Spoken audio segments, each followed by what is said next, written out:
for. From life's wisdom, they form celestial. 80% of the effort spent on predicting and preparing for potential hazards are unnecessary and result in a waste of time, energy, and resources. Similarly, 90% of voluntary efforts to help others are also unnecessary, harmful, and contrary to the natural order. Have I got it backwards? Think about the Great Wall that was built. How much effort was expended on it? Maintaining a million-strong army, constructing countless warships and aircraft. How much of that was utilized? You've given numerous heartfelt warnings and advice to prevent your children from being deceived when they go out. How much of your profound insights have been put into practice? You've agonized and racked your brains over how to prevent your spouse from straying. How much of your efforts have been effective? What's the likelihood that the scenarios you meticulously plan for actually occur in reality? Everyone can reflect on their own experiences and conclude that 90% of the measures and methods taken beforehand to prevent something often end up being useless. Why do I emphasize don't help unless asked? Because I've found that 90% of the time, it's meddling unnecessarily, harming both others and oneself. Firstly, I have to ask, why do you want to help others? If they don't ask for your help, but you insist on helping, do you realize how much harm this can cause? It forcibly imposes emotional debt on others. When you help someone, they are expected to feel grateful, thus owing you an emotional debt. Favors are not debts, but in times of need, one might sell even their cooking pot. Whenever you face difficulties, others are obligated to repay this debt with all their might, even if it means selling their belongings or risking their lives. They must repay. It's better to repay in this lifetime. If they can't, they'll have to come back in the next life to repay you. Do you think this is not cruel? It forces others into economic debt. There was a married couple who, despite living modestly, were content and happy in their daily lives.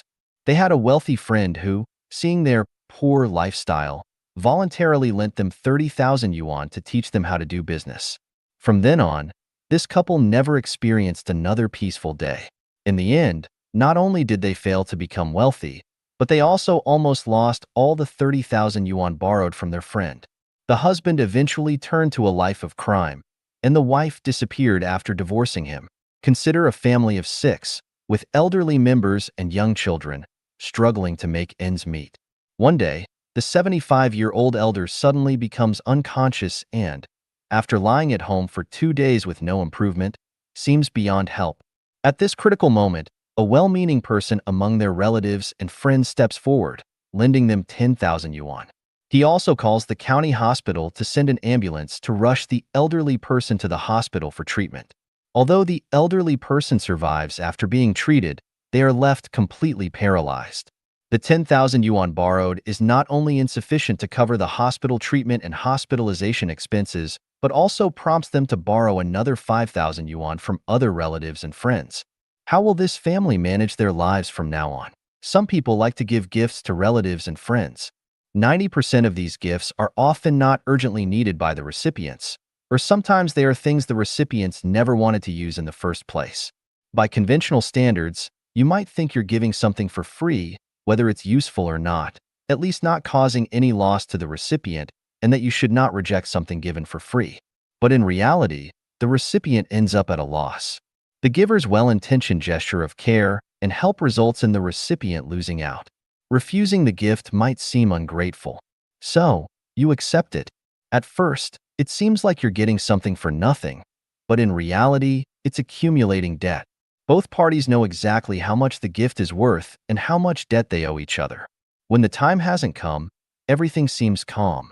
But when the time comes, this debt must be repaid, converting the initially useless gift into a financial burden that must be matched or repaid in kind. It cuts off the path for others to repay debts through suffering. Not all suffering is necessarily a bad thing. Some suffering may be to help the person understand a certain truth, or it may be to allow the person to repay a debt. Everything happens for a reason. There is cause and effect.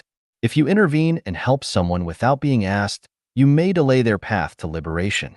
Originally, it might have been an acute illness that could have been cured in 3 days, but because of your unsolicited help, it turned into a chronic illness that is difficult to cure even after 30 years. Disrupted others' plans. A father locked his son in a woodshed to save him, but a kind-hearted neighbor intervened and released the son. As a result, the son got involved in criminal activities and ended up in prison. A young girl with only primary school education moves to the city and starts working at a restaurant. With her quick learning and dexterity, she could easily pick up business skills, which would help her in the future to open her own restaurant after leaving her current job and getting married. However, there was a well-meaning person who, seeing the girl's beauty, felt that working in a restaurant was a waste of her talent. This person then helped her find a relatively easy and comfortable job. So, what happens next? Encourages vanity and complacency in people. Everyone encounters difficulties and faces impassable mountains of fire at times. When unable to solve them alone, seeking help from others is appropriate. However, some individuals, with strong vanity and self-esteem, always want to display grandiosity. Even after they are no longer a director, they show off as if they are still in that position. For such individuals, anyone who attempts to help them may inadvertently harm them, yet they will never recognize the value of humility and genuine character. Fostering laziness. Consider the animals in the zoo. They become accustomed to being fed by humans. What would their chances of survival be if they were returned to the wild? If someone doesn't ask for your help and you offer it voluntarily, they may become dependent. Initially, they could have exerted themselves during critical moments and discovered their own great potential. But once you step in to help, their potential may never get a chance to be unleashed. They will forever believe they are worthless, like the ugly duckling. Planting seeds of resentment in yourself. Voluntarily helping others usually happens when you are in a good mood, feeling empathetic, maintaining good relationships, or feeling compelled by circumstances. However, as time passes and your own situation changes, memories of those instances where you helped others will replay in your mind. You might meticulously recall each person you've assisted, how you helped them, and what you did for them.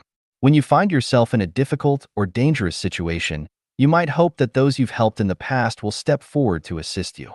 If they do not step up voluntarily, you might feel resentment in your heart, thinking, "Humph, what ungrateful people," or "they must have no conscience," or "they're worse than animals for not repaying kindness." Aren't you planting resentment for yourself? Contradicting the natural order. The Tao governs birth, growth, and destruction, formation, existence, disintegration, and emptiness, as well as arising and declining. All follow the principles of natural law. Only those who understand the laws of nature can truly help others. Without understanding these principles, our well-intentioned acts might ironically lead to harm, and our good deeds might ironically result in unintended consequences. Just like the British soldier who rescued Hitler from death on the battlefield, his act of kindness was seen as an evil deed in the grand scheme of history and morality.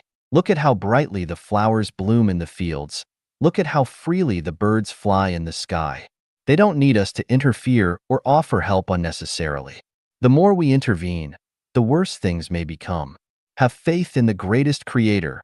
Trust in the natural order. Refrain from extending a helping hand where it's not needed. When we face difficulties, we must seek help. The road to Shu is hard, harder than climbing to the sky. Asking for help is difficult, harder than attempting extreme measures. But no matter how tough it is, it's essential to seek assistance when in trouble. By doing so, we not only understand life better ourselves, but also can timely lend a helping hand to others when they face adversity. Grateful for a drop of water received from others, one should repay with a gushing spring. Try to handle as much as possible on your own and believe in your unlimited potential. However, when necessary, bravely seek help from others, with the intention of repaying their kindness in the future. All rules have exceptions, especially when interacting with a life and death friend. In such critical situations, different considerations apply. Jumping out of the three realms and not within the five elements, one might even be willing to sacrifice their own life for another. In such moments, conventional sayings like, "do not offer help unless asked for," hold little relevance. Be cautious when someone comes forward to offer excessive flattery and concern. When someone says, "I'm doing this for your own good," be cautious. When someone volunteers to help you, you should think, "Oh, what bad luck." Further discussion on do not offer help unless asked for. Form celestial. Born naturally, perish naturally. Wildflowers in the fields are nourished by sunlight and raindrops. Birds in the forests find their own food, and wild animals running on the African plains follow their own rules for reproduction. Humans, as one of the natural species created by the greatest creator, can also grow on their own. Everything operates within the Tao, the consciousness of the greatest creator, which provides arrangements for protection and punishment. From a microscopic perspective, it may seem chaotic, but from a macroscopic view, everything is orderly. It is this order that has allowed scientists to discover rules and create formulas that fit these rules. Without order, the sun would not rise from the east tomorrow. Life has its trajectory. Without it, rivers would overflow into the mountains and fields. Life follows the law of causality. Otherwise, everyone would be born into royal or wealthy families. In the kingdom of bees, there is a natural division of labor. Not all bees can become queen bees. If one ignores the process, even the most well-intentioned person can end up neglecting some aspects. As the saying goes, when heaven is about to confer a great responsibility on any man, it will exercise his mind with suffering, subject his sinews and bones to hard work, expose his body to hunger, put him to poverty, place obstacles in the paths of his deeds, so as to stimulate his mind, harden his nature, and improve wherever he is incompetent. If a well-intentioned person interferes in this process, it will inevitably disrupt it, thus leading to a situation where good intentions result in bad outcomes. Suppose there is an eagle chasing a rabbit. Would you save it or not? If you save the rabbit, what would happen to the eagle? In the eagle's nest, there are over a dozen eaglets waiting to be fed. If the eagle cannot catch the rabbit, those eaglets will starve. Compared to one rabbit, which is more important, the rabbit or the eaglets? In a certain place, packs of jackals are causing havoc to local creatures. Ordinary dogs are no match for wild wolves. To develop dogs capable of facing wild wolves, people fence in a litter of puppies. When the dogs become extremely hungry, they start to fight among themselves. Eventually, the last surviving dog becomes a formidable opponent to the wolves, who then find it difficult to be aggressive. If you show kindness and prevent the puppies from fighting each other, thus training them to be fierce and aggressive dogs, how will you deal with those wild wolves? A person who committed numerous wrongdoings in their previous life is now experiencing all sorts of hardships to repay past karmic debts. This is the compassionate nature of the heavenly law. If you constantly help them and prevent them from suffering, their debts will be difficult to settle, and they may continue to reincarnate in the human world, potentially accumulating boundless karmic debts again. Tell me, are you doing a good deed or a bad deed? A person hurried to the market to buy things, but got entangled by a gang of ruffians, unable to escape. This delay caused him to miss boarding a ship. Hours later, the ship capsized in a storm at sea, and all passengers aboard perished. If you, out of compassion, chased away the ruffians and then drove the person to catch the ship, what would be the outcome? When I speak of do not offer help unless asked for, I consider the flow of procedures. This adheres to the virtue of great benevolence in cultivation and practice. If one constantly displays their small virtues and disrupts the procedures, it contrasts with the principle of great benevolence. However, do not offer help unless asked for also implies that if someone does ask for help, one should do their utmost to assist, to the extent dictated by the current circumstances. If someone gets into a car accident and is trapped under the car, should you help or not? I think we should listen to the drive of our own hearts. If you hear their cry for help, then you should bravely rush to their rescue. If you didn't hear it, in this special situation, you have to decide for yourself. Why did he have an accident? When we condemn others for not helping in life-threatening situations, we should ask why. Can we ourselves always help when we see someone in danger? How many lives are lost every day? Have you saved any? And if you did save someone, what then? Can you solve all their troubles?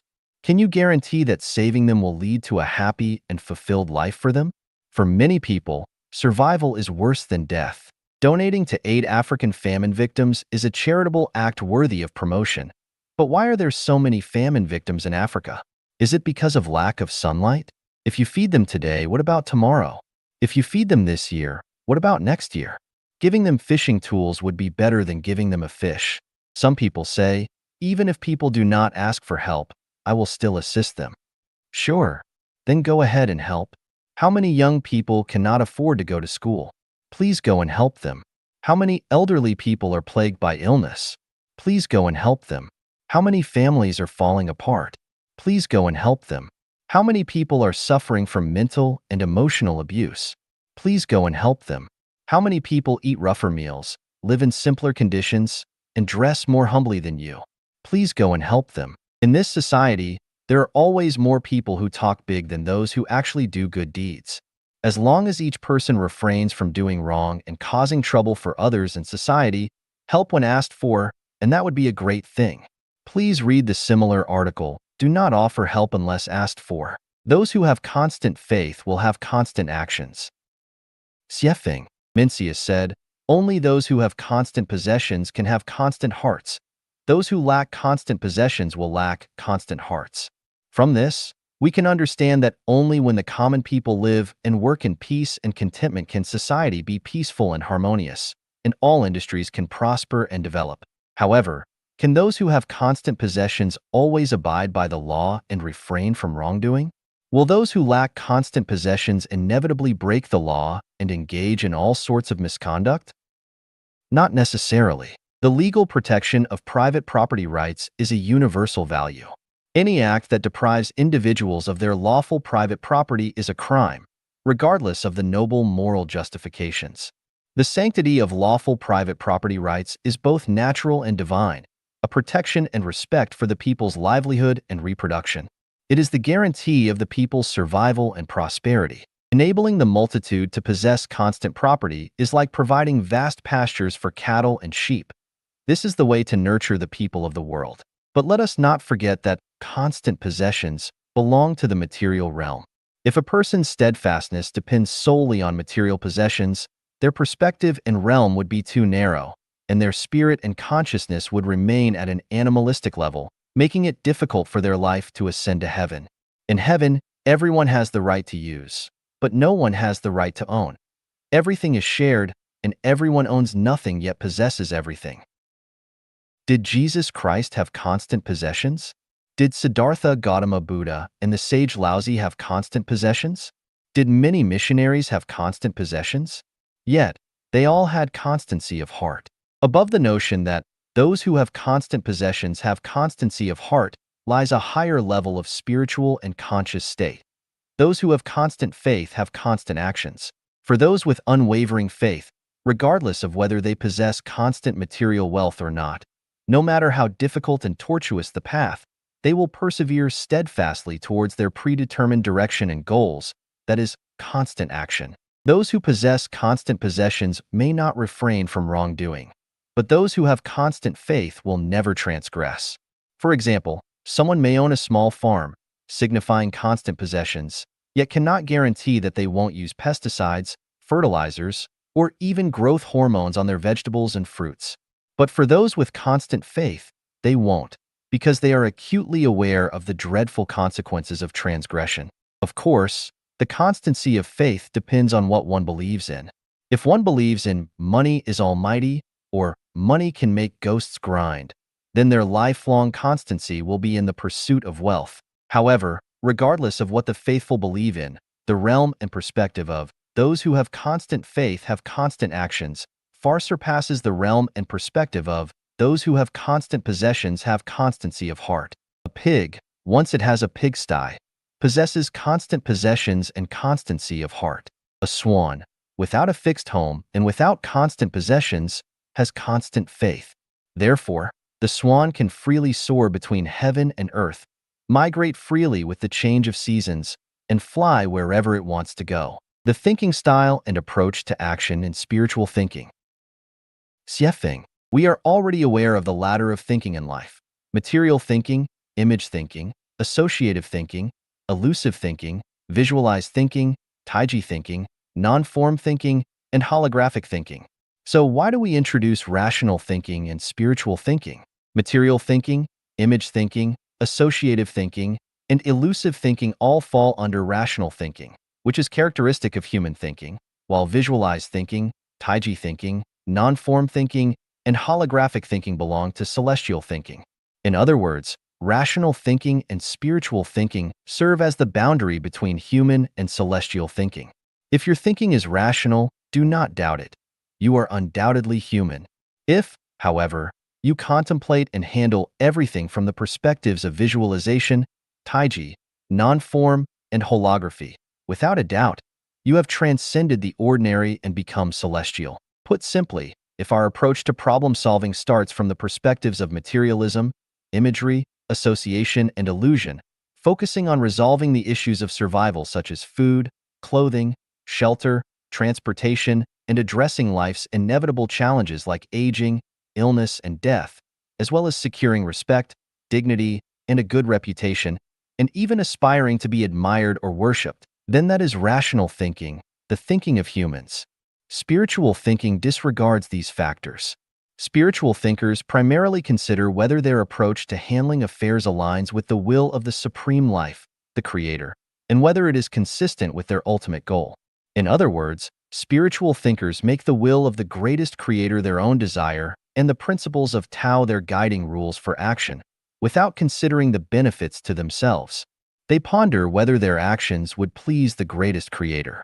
For instance, if the Holy Spirit tells you to live in the desert, a spiritual thinker will joyfully head to the desert without hesitation, thinking, "Oh, this is a revelation from the Holy Spirit. I believe in the Holy Spirit, so I should go live in the desert." It's that simple, direct, and straightforward. However, a rational thinker would never think or act in this manner. A rational thinker would ask, "There's no water in the desert, wouldn't people die of thirst? What if there's a sandstorm that buries the house? Live in the desert? Are you insane?" Similarly, if the Holy Spirit tells you to go to Canada, a rational thinker will first check how to get a visa. After finding out that applicants need a bank deposit and monthly bank transactions, and realizing they have neither, they would just forget it. "I don't meet the requirements." But a spiritual thinker wouldn't bother checking the requirements or listening to others' advice. They would immediately start the application process. At this point, you might wonder what the Holy Spirit is and how to know if it's a revelation from the Holy Spirit. Let me explain. The Holy Spirit is not a person. It's the voice within us or the greatest driving force we feel in our hearts. This driving force must bring us joy and excitement, not pressure or fear. You might think that spiritual thinkers have simplistic minds. Let me tell you, the minds of spiritual thinkers are infinitely more complex than those of rational thinkers. Spiritual thinkers belong to a higher dimensional thinking, and rational thinkers cannot comprehend the complexity of spiritual thinkers' minds. This can be demonstrated in three ways. Firstly, spiritual thinkers grasp the macroscopic, while rational thinkers grasp the microscopic. For instance, when seeking employment, spiritual thinkers prioritize whether the job brings them joy and happiness, whereas rational thinkers focus on aspects such as salary, working conditions, and prospects. Why is that? Because spiritual thinkers consider the direction of their lives and whether they can ultimately reach heaven. They are unwilling to do anything that conflicts with their destination.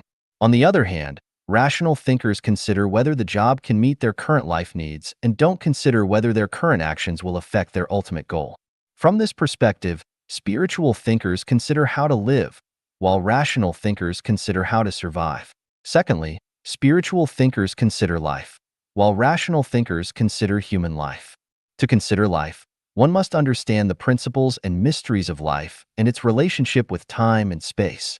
To consider human life, one only needs to learn the accumulated knowledge and experience of humanity and understand the operating rules of human society. Thirdly, spiritual thinkers maximize simplicity in handling complexity, while rational thinkers always complicate simplicity. For example, when building a community, those who participated in the construction of our third and fourth branches can recall that the layout and environment of the two communities were beautiful, right? If it were rational thinkers, they would gather everyone to discuss how to lay out and beautify the environment, insisting on drawing plans first, considering the selection of materials and the arrangement of personnel, and so on. However, in the construction of the two branches, there were no such discussions. I just imagined the layout and environment based on the terrain and then told everyone what to do. When everyone worked together, they didn't even know what the final community would look like. Yet, due to excellent cooperation, We completed 2 beautiful communities in just 2 years. It's worth emphasizing that the mind of someone who simplifies complex issues is significantly more insightful and considers a broader range of factors compared to someone who complicates straightforward matters. It's not even on the same level. Don't believe it? Why not attempt to simplify your own life and observe the outcomes? If you think that spiritual thinkers handle things superficially while rational thinkers are meticulous, that's a misunderstanding. For example, when building a house in a certain location, a spiritual thinker might say, just build a housey on high ground using wood and glass. It'll be good if it can last for 2 or 3 years. This would be hard for a rational thinker to accept. At the very least, they would consider the stability of the house and ensure it stands for at least 30 years, right? On the surface, the rational thinker's consideration seems entirely correct.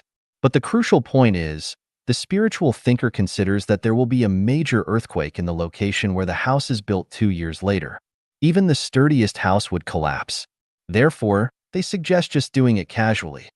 There's no need to go to great lengths and waste financial, material, and human resources. This is something a rational thinker would never think of. So, what about life? Isn't it like building a house in an earthquake zone? Is it necessary to rack our brains and be so serious?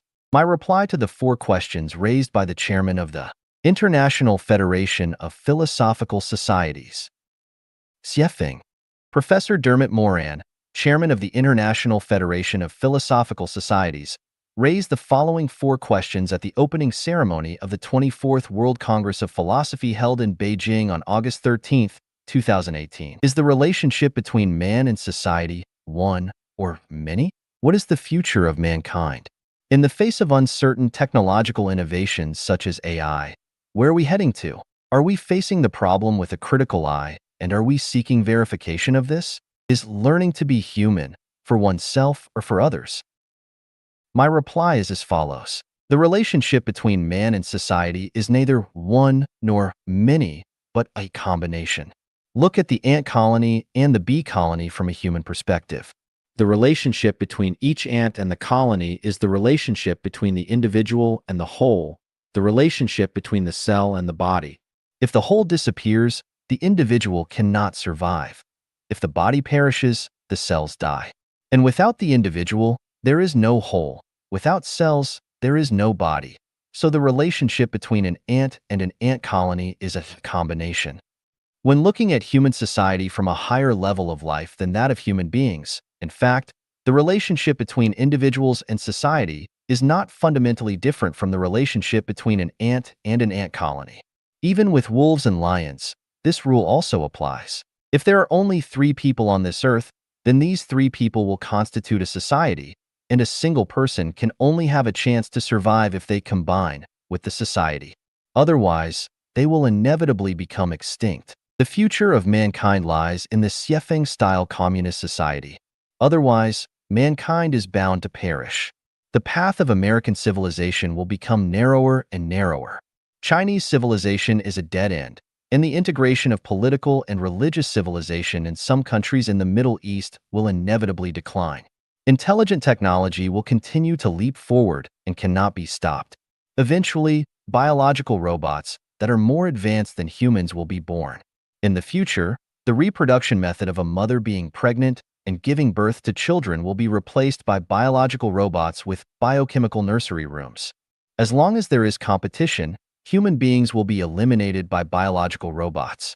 There is only one way to survive, and that is to produce and live in accordance with Xiefeng-style communism. In the face of these problems, we can neither treat them in a critical way, nor in a way of seeking verification. Criticism can only find problems but cannot solve them. Verification can only cross the river by feeling the stones. It is difficult to guarantee the crossing of the river. Maybe you will be overturned and drowned in the river or by a wave before you reach the center of the river. So, what is the best plan for facing this problem? Answer: to implement the superhuman philosophy, that is, the person who is completely selfless and the most intelligent will make analysis, judgment, and induction and point out the way forward. Remember, the collective wisdom of millions of mediocrities is not as good as the foresight and sagacity of a saint. Democracy is the pursuit of mediocrities, and democracy cannot solve the problem of directionality. Learning to be human is neither for oneself nor for others, but a return to pure human nature. The nature that conforms to the way of nature is pure human nature, and the nature that does not conform to the way of nature is not pure human nature. This is like building a computer.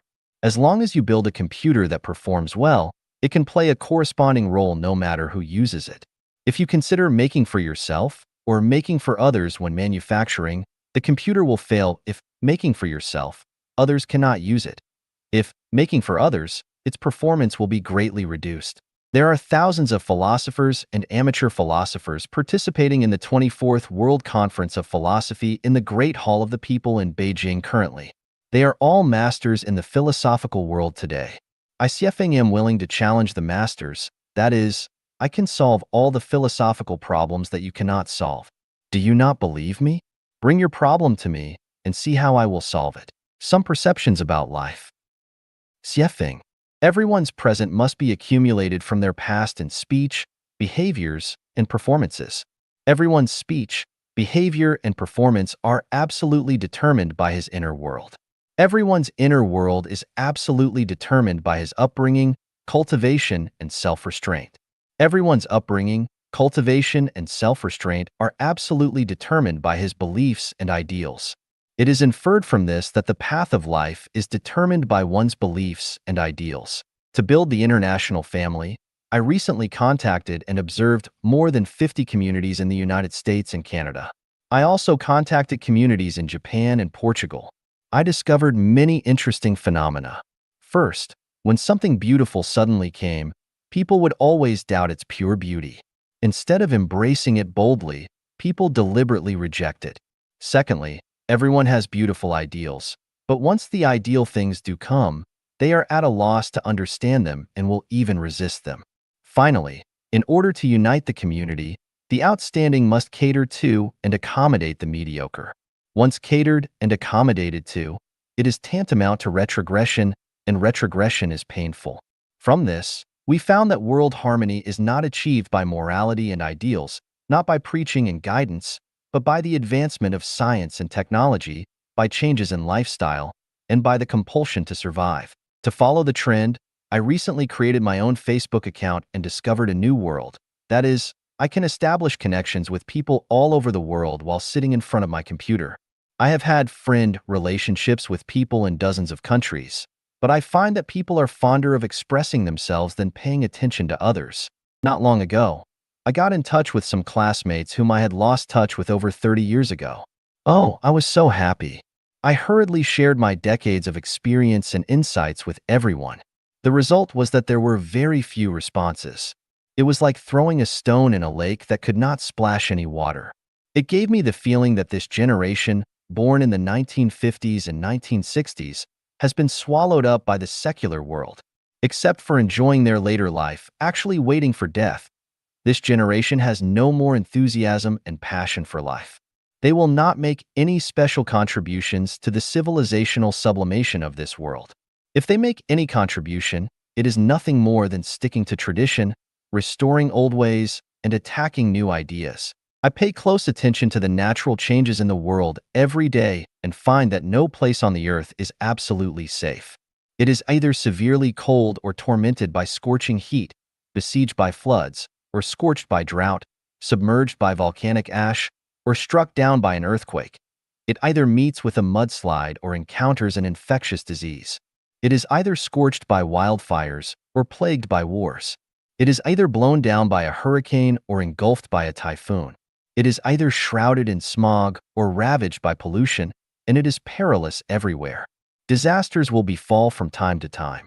I keep a constant eye on the changes in social ecology, and I found that none of the so many presidents and political elites around the world can come up with a path or plan for the development of human society that the people all over the world will agree with.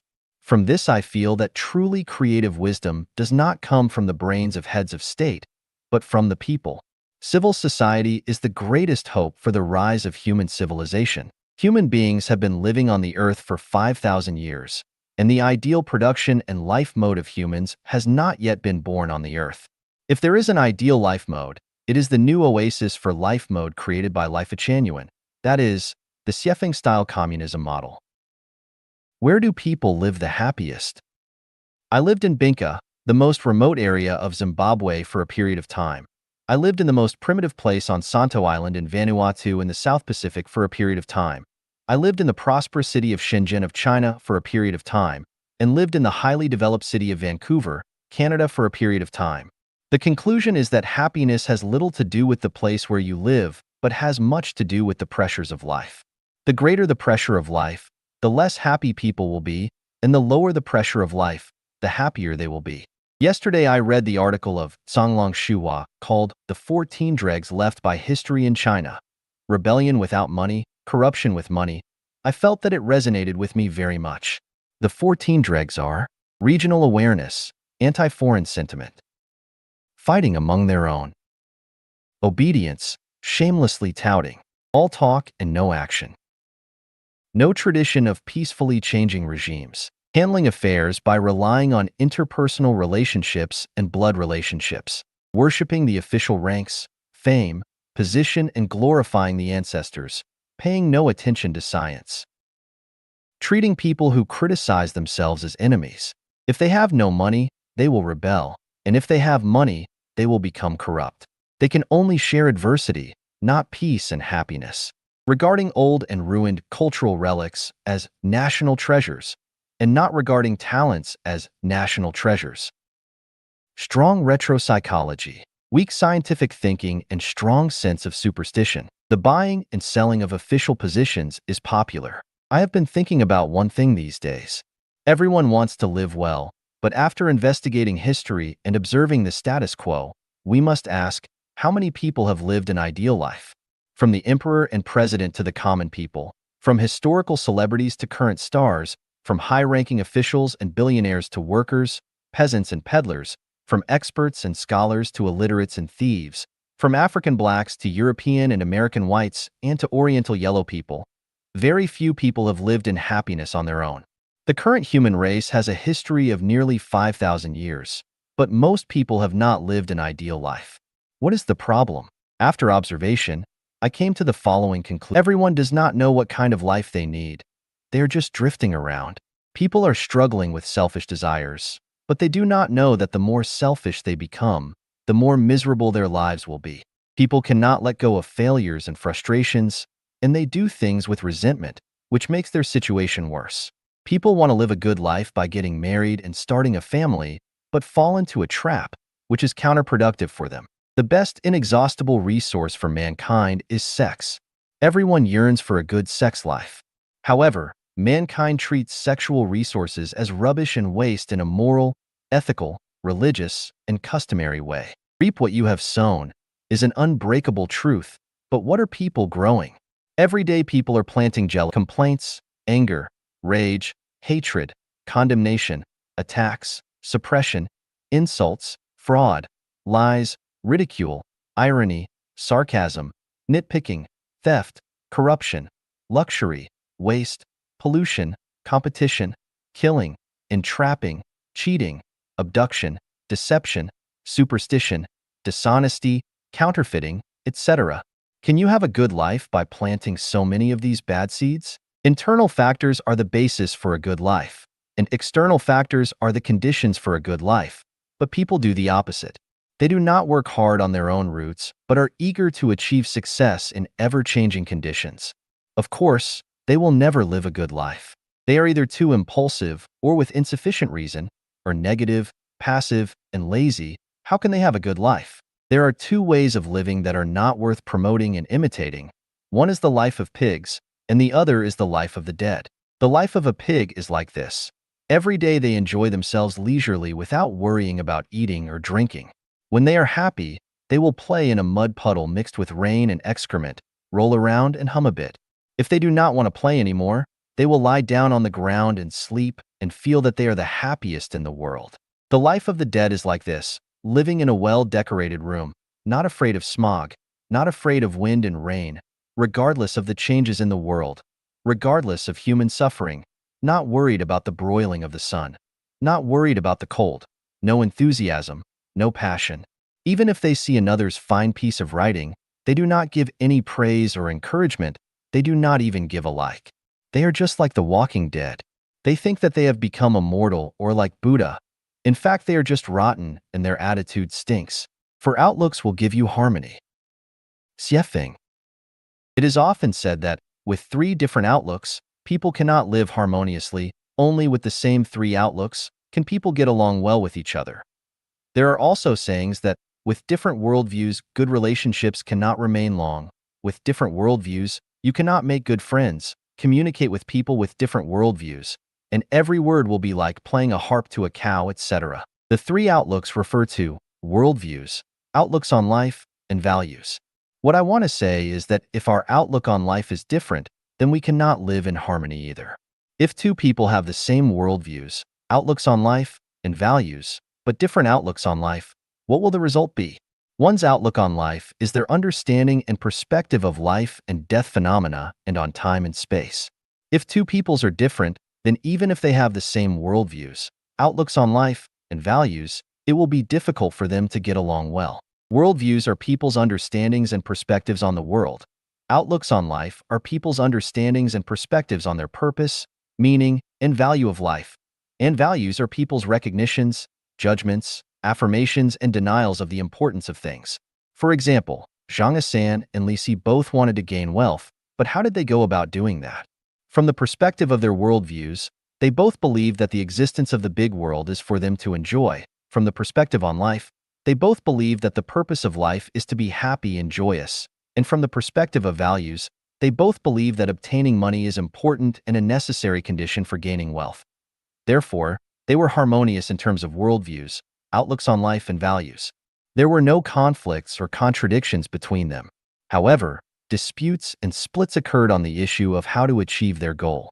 Zhang San believed that as long as he could gain wealth, he could offer bribes, sell heroin, or rob banks. But Li Si believed that these methods of doing it were absolutely unacceptable, that they were offensive to man and God, and that they would be punished. Zhang San and Li Si, who had the same worldviews, perspectives on life, and values, could no longer get along with each other on the question of how to gain wealth, and this resulted in splits and disputes. But what was the reason? The reason was that Zhang San and Li Si had different outlooks of life.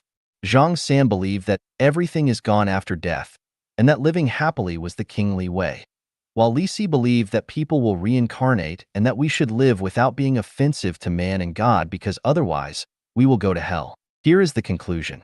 With the same three outlooks, it is still impossible to live in harmony.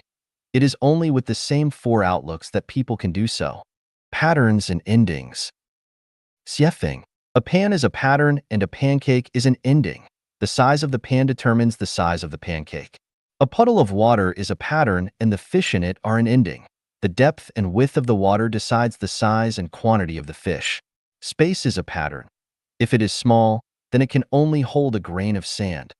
If it is vast, then it can hold the sun, the moon, the earth, and all the stars and galaxies. If a shepherd is jealous of another shepherd who has more sheep than he does, then he will never be more than a shepherd. If a beggar is jealous of another beggar who begs more successfully and gets more food than he does every day, then he will never be more than a beggar. If a monkey is jealous of another monkey whose butt is redder than his own, then he will never be more than a monkey. We find that people who compare themselves to and are jealous of their peers have small patterns. They will always be what they are now because they cannot go beyond themselves. If a person is always comparing themselves with others, then they certainly cannot become a celestial, a Buddha, or a god, because their pattern is that of a human, not that of any of the other three. That is, their pot is the human pot, not the celestial or Buddha pot, so they cannot bake their bigger cakes. A dog who is idle all day except to catch mice has the pattern of a cat and can become one. A wealthy landowner who looks down on the poor has the pattern of a rich man but cannot become a gentleman. A beautiful woman who satirizes people whose appearances are not as good as hers is physically beautiful, but she has the pattern of a thorny vase and cannot become a lady. It can be seen from this that those who look down upon and attack people who are less advantaged than they are generally have very small patterns. Therefore, those who look down upon and bully beggars and peasants in this world have small patterns and small futures. Those who challenge lions and those who challenge mice have different patterns and different endings. Those who challenge an emperor may become an emperor, but those who challenge a beggar can only become a beggar. There is an old saying that peers are enemies. In fact, those who regard peers as enemies do so because their patterns are small. The competition between peers is the cruelest in market competition. Sheep are not satisfied with goats farting, but they are all sheep and they are peers. Yesterday, as I browsed videos on the web, a famous internet figure whom I respected because he had produced several hundred high-quality videos had attacked another well-known videographer who had produced similar content. He said that the other guy was a liar, and this collapsed my respect for him in an instant because he revealed that his pattern was smaller than I had expected. Those with such small patterns cannot let others live and work in peace and cannot let the world be clear and bright. From this, I found a revelation. Those who always praise and inspire others are people with big patterns, but those who always suppress and attempt to destroy others are people with small ones. Those who have really big patterns acknowledge and praise their opponents, and those who praise their enemies have limitless patterns. We can thus infer these conclusions. Those who have bad relationships with their colleagues have small patterns, as do those who belittle others, attack their peers, bully people who are weaker than they are, contend for profit among relatives and friends, like internal strife, and those who like to show off. People with big patterns can endure humiliation on important tasks. A famous example is Han Xian, who was humiliated by being forced to crawl between other men's legs. To avoid wasting time and energy by bothering with those street thugs, he chose to endure crawling between their legs. Gojian, the king of the Yu Kingdom, sleeping on the brushwood and tasting the gall, sent his wife to King Wu's bed and even tasted King Wu's feces.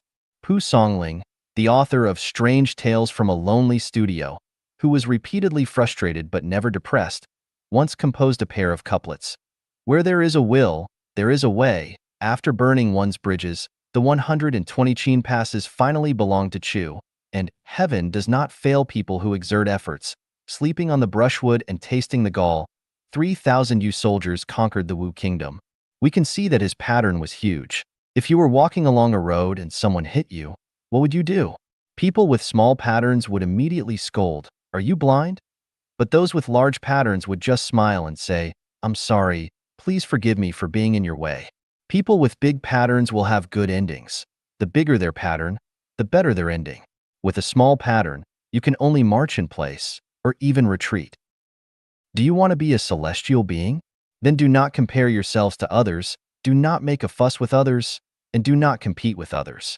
Consciousness, structure, and energy are the three elements of the universe.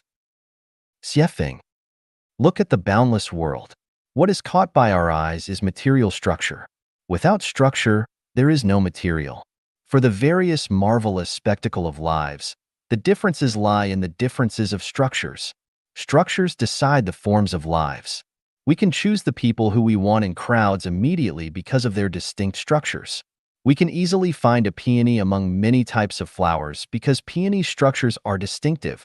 We identify everything by identifying their structures. The universe is full of invisible energy which only reveals itself by attaching itself to structures. Therefore, all visible objects that we see are structures combined with energy geometrically. Different structures absorb different energies. The wonder of the pyramids lies in their structures. Successful farmers do not grow the same kind of crops in the same fields every year because the land contains nutrients such as nitrogen, phosphorus, and potassium, and different plants require them in different proportions. It is only by rotating crops constantly that the supplies of the various nutrients of the land will be distributed and utilized properly. Solar cookers and water heaters heat water because of their structures. Trains, trucks, and cars carry different loads because of their different structures. Flies, bees, tigers, leopards, and sheep need different foods because of their different digestive structures.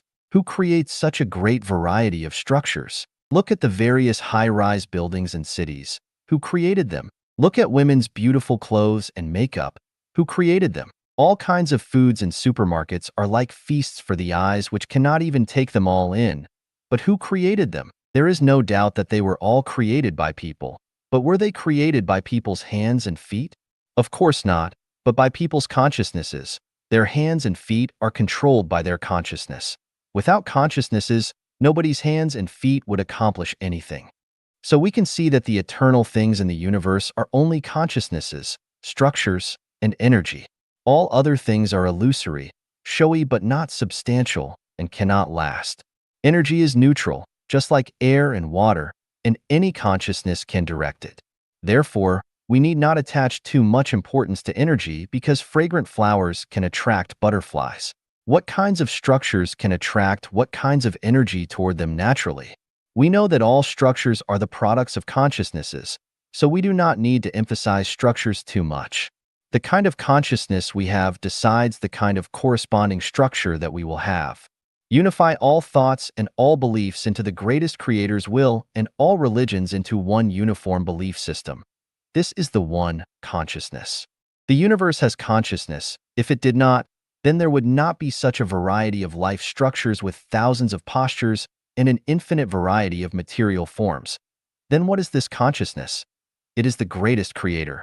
When we find the greatest creator, we find the headstream and the core. All problems can be solved effortlessly.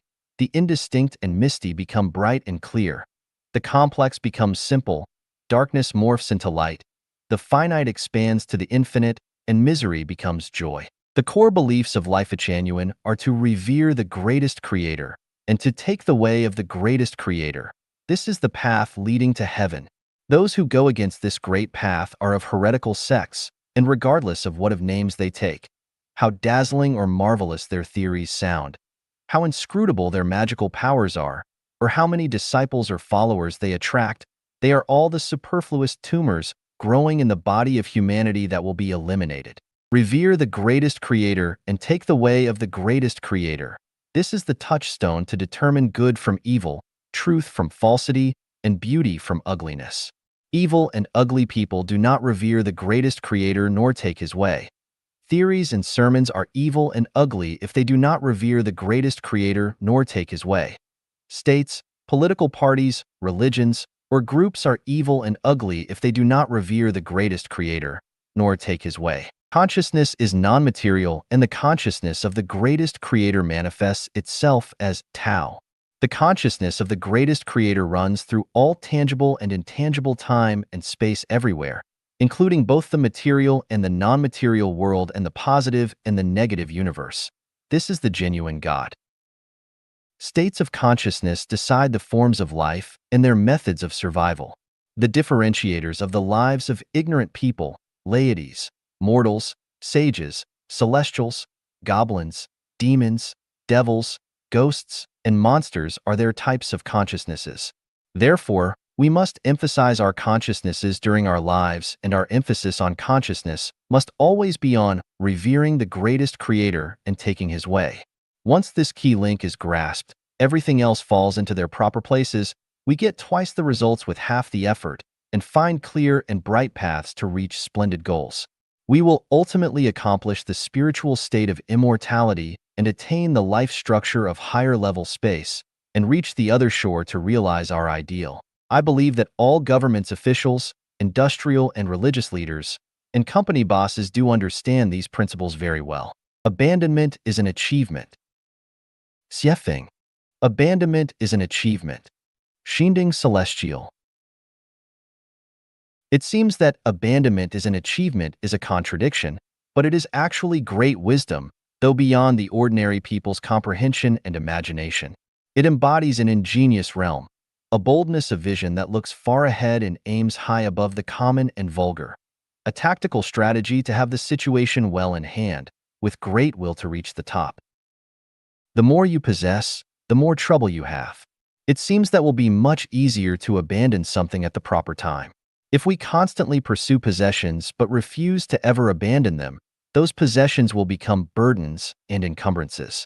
One who wishes to take a long trek to appreciate the attraction of distant scenery must take very little luggage, for the more they take, the more tired they will become, the slower their journey will go, and the less likely they will be to reach their destination. Life is but a journey which life travels through in the mortal world. The destination of the journey depends entirely on how far we travel during our lifetime. Those who possess too much in the mortal world will not be able to reach a more wonderful place. If they cannot abandon their possessions, They will only continue marking time with the samsara of the mortal world. If we hold fast to something, we cannot grasp anything else with our hands. If a room is filled with clutter, it is hard to add shiny, new appliances. If our minds are full of wants and desires, our spirits will be so exhausted that we will find it impossible to appreciate a new realm with dense willows and bright flowers or reach a spiritually pure land. Therefore, abandonment is an achievement. To abandon the past is to achieve the future. Abandoning a profession frees us to engage in another one. It is only by abandoning private ownership that we can achieve public ownership or even non-ownership. Only by abandoning being a human that we can achieve being a celestial being or Buddha. Only by abandoning the mortal world can we reach the fairyland. Only by abandoning the traditional family that we can enter the new oasis for life. And only by abandoning the state that we can enter the great unity. Abandon, abandon, abandon. Open a door and others will close automatically, but close a door and others will open automatically. As with a woman, when single, men will flock to her actively, but once she becomes engaged or married, they will stay away from her. Shinding Celestial's full quote was, "People say that it is tiring to live. Why might life be tiring? Because they are unwilling to abandon, and they always want more. Having obtained wealth, they still want reputation, fame, and status. Not realizing that the more they possess, the heavier their burden becomes, they will get more and more exhausted throughout their journey of life. Actually, abandonment is an achievement. Anyone who wants to lead a relaxed and free life in the mortal world must learn to abandon. Only continual abandonment will lead to continual transcendence. What should we abandon as people? That depends on where we want to go. If we want to go to hell, of course we should abandon sincerity, kindness, and beauty, so that we can gain falsity, wickedness, and ugliness. Only by breaking through the moral bottom line can we revel in evil of every kind. Only by abandoning love can hatred sprout, grow, blossom, and bear spiritual fruit. Only by abandoning faith and honesty can we be petty men. Only by abandoning hope can we get despair.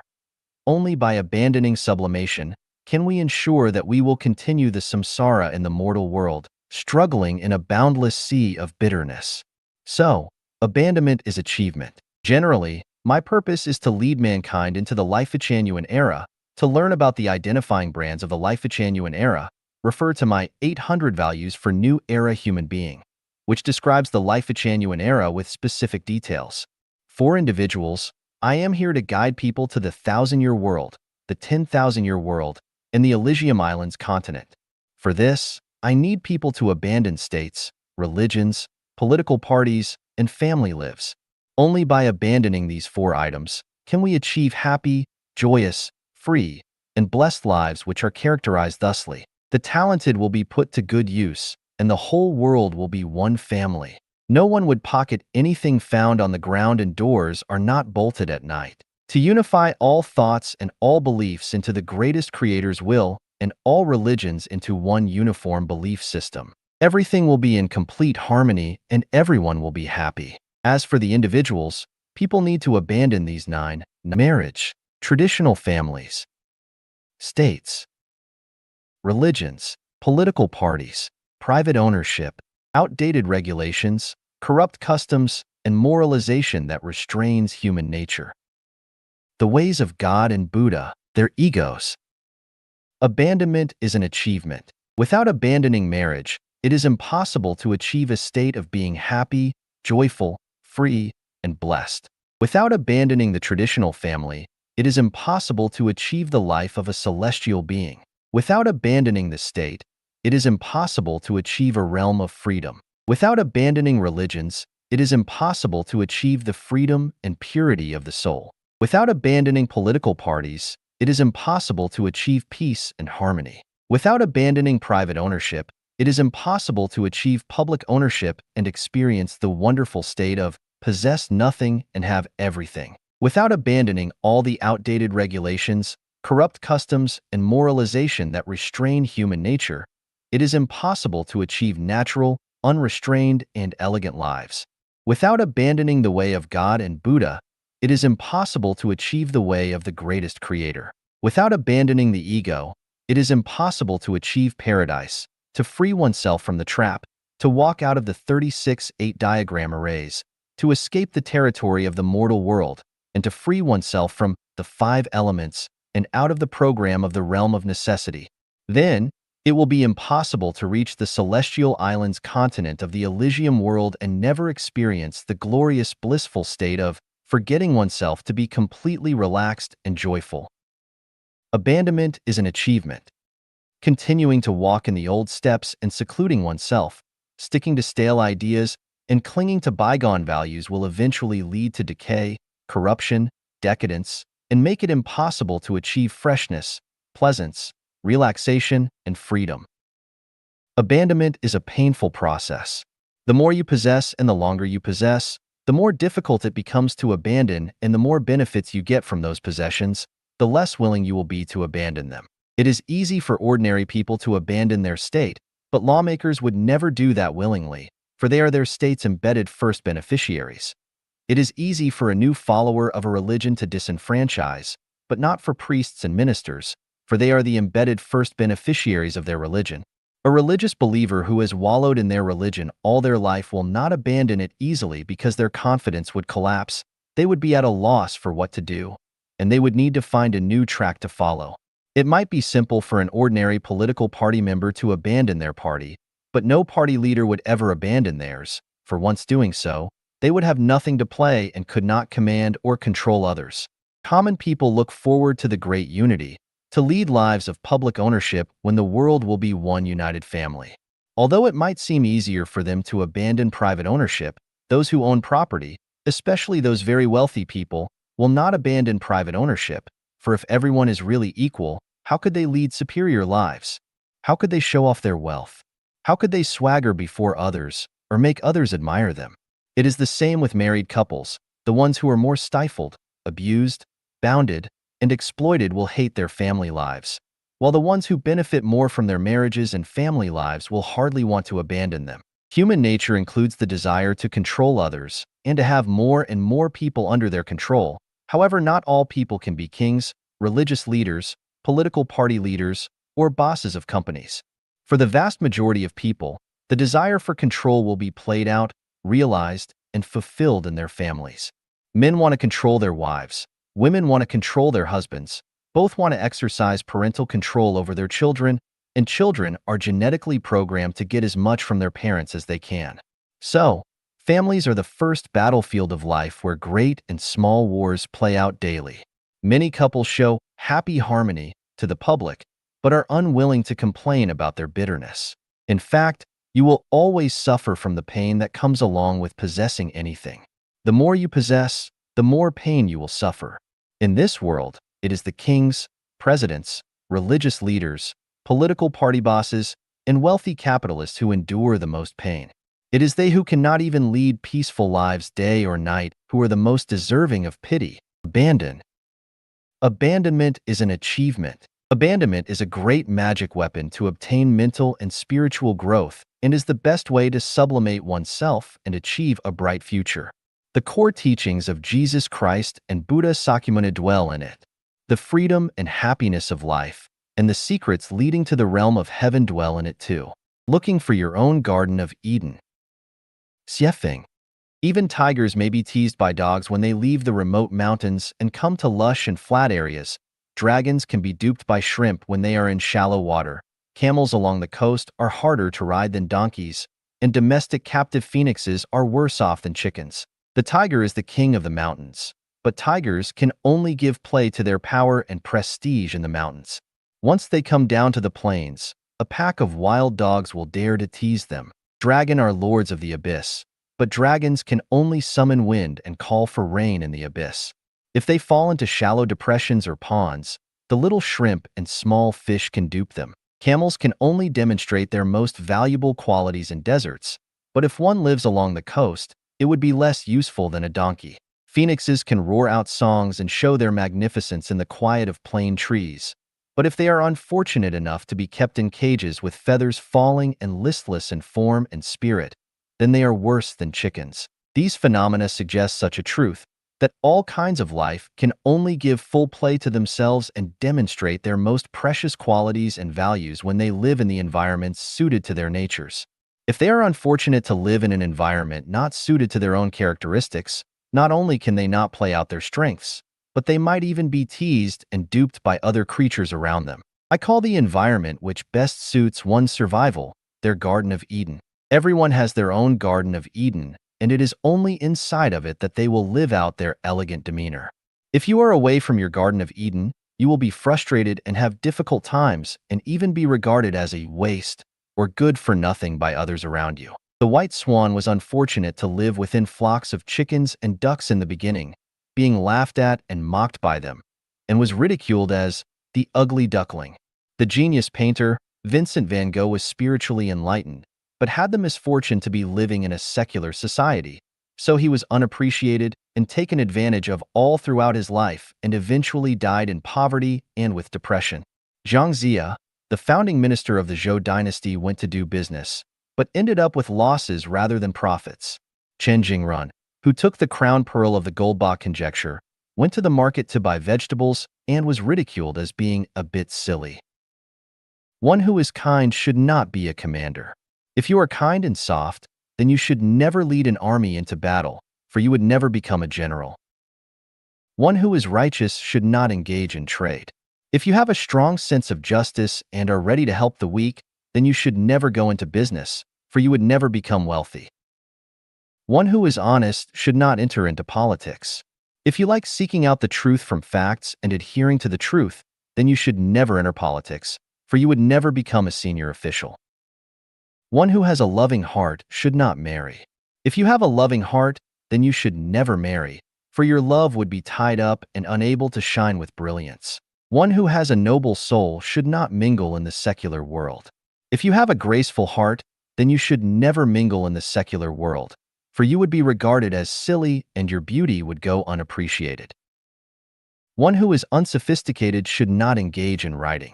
If you are honest and simple, then you should never engage in writing, for your articles would not possess literary elegance and would likely invite scorn and ridicule. One of integrity should not engage in the art of war. If you advocate honesty and hate cheating, then you should never go into a war to confront others, for the art of war is full of tricks. Confronting others, whether civil or military, is all about tactics and tricks, so you would be doomed to lose. If you want to make your life happy, joyful, free, and blessed, if you want to play to your strengths and expertise, if you want to stand out and rank high, and if you want to climb to the highest realm of life in life, then you must find your own Garden of Eden. If you come from the 1,000-year world or the 10,000-year world of heaven, then you must not envy the world's high positions and great wealth and not waste your time trying to get your ideal life from the mortal world, because its soil is not suitable for you to grow in, bloom, and bear fruit. Your Garden of Eden is in heaven, not in the mortal world. Seek out those people who appreciate you, are nice to you, and who like you, but do not try to change anyone, especially those whose ideas and views are always against yours. A leopard cannot change its spots. One cannot change one's essential nature. To those people who have different frequencies of mind and consciousness, no matter how impressively you sing their praises, how you comfort them, how you attempt to persuade them, they will never appreciate your feelings or understand your intentions. Even if you open your heart to them, they will still be indifferent and persist in their old ways. When you find your Garden of Eden, you should cherish it. Never take for granted that you can do anything and give up your Garden of Eden. There was a division commander who battled like a fish in water and was very capable when he was in the army, but he grew proud and conceited and thought he would be capable in any environment. So he left the army and entered into civil administration. There, he expected to play a great role, yet after years of rushing about, he suffered setbacks everywhere and could not achieve anything. The hero in the army became good for nothing during peacetime. Why? Because he had left his own Garden of Eden. Never assume that cacti can grow everywhere or can please everyone. That which comes easiest is the most valuable. However, that which comes easiest is the mostly likely to be ignored and undervalued. The greatest creator has given each of us a chance to access their Garden of Eden, but many of us do not pay due attention and do not value and understand their nature as much. Many people get it and then lose it. It is easy to lose than gain. What a pity. Look for your own Garden of Eden. I hope that everyone will find their own Garden of Eden. Infants who never grow up. Xiefeng. Everyone has a natural attachment to their mother, and no one wants to leave her swaddling cloth. One can drink their mother's milk and feel safe in her arms, so one would ever want to leave their mother's side. However, those who never leave their mothers will never grow up. So if you are to grow up, you must do so. Of course, I do not mean to leave her physically, but rather to leave her spiritually and psychologically, or you will never grow into maturity. Leaving one's mother is painful, but to not do it is to remain an infant who never grows up. Leaving the mother takes these 4 steps. Cutting the umbilical cord. This step is done right after we leave our mother's body. Weaning. This step is forcefully done when we transition from being babies to becoming children. Cutting loose from home. This step usually happens when we marry. Cutting the emotional attachment. This step is gradual and melts away as our mothers leave the mortal world. This is as natural a process as it is an uncontrollable one, and it describes our growth process.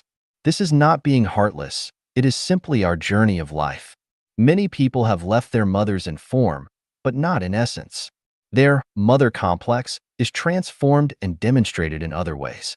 When we were young, we thought that we could not survive without our mothers, and when we grew up, we felt that we could not endure without our states. People all over the world defend their states. National defense is designed to protect the mother state, and so military expenditures on national defense worldwide is alarming. This is an unnecessary waste. If people around the world had no states, civilization could ascend to a much higher level, but people are attached to their mother states, and no one wants to wean. The ideal of the absence of the state is not a fantasy, and if everyone were to become Chanyuan celestials, then states would naturally disappear and they would become historical memories. The more powerful and intrusive that states become, the more contradictions and conflicts that they inflict upon their people, the heavier that the burdens they place upon them always become.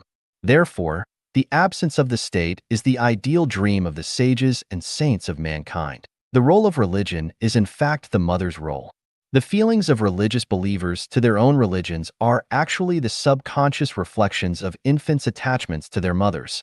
Pledging to protect their mother is an inherent nature contained within every person. The fanaticism of religious believers is the perfect manifestation of this inherent nature. The greatest creator is not in religion, and this is understood by every follower, so why do they still maintain their religions? Because their followers are unwilling to wean. Maintaining religions is actually a kind of natural complex of maintaining their mothers to infants who have never grown up. As long as we take a rational analysis, we can see that throughout history, much misery and many disasters have been the outgrowths of religions. Religions confused people's minds, paralyzed their instincts, created barriers and shackles to the full display of human nature, and diverted people from the great way and led them astray. If religions are everywhere, then our minds can never be at peace, and disputes will continue. Therefore, the absence of religion is the desired dream of the sages and saints of mankind. Political parties are also umbrellas playing the role of the mother. We have a saying, "back to the arms of the party," which is the best footnote to the meaning of political parties. The reason that people join political parties is to be embraced by others so they can enjoy a steady flow of milk and a sense of safety. Claiming to be serving the people and the nation is but a cover. There are tens of thousands of political parties of various sizes worldwide, but their existence is a sign that people are still savage and ignorant. The power struggles between political parties have always flashed with knives and swords for life and death. Superficially, it is for democracy, but actually it is to inflate their mother complexes. To reach substantive purposes, they resort to various conspiracies in both light and shadow, adding endless suffering and problems to society. So, the absence of all political parties everywhere is the noble ideal of people climbing to the highest realm of life.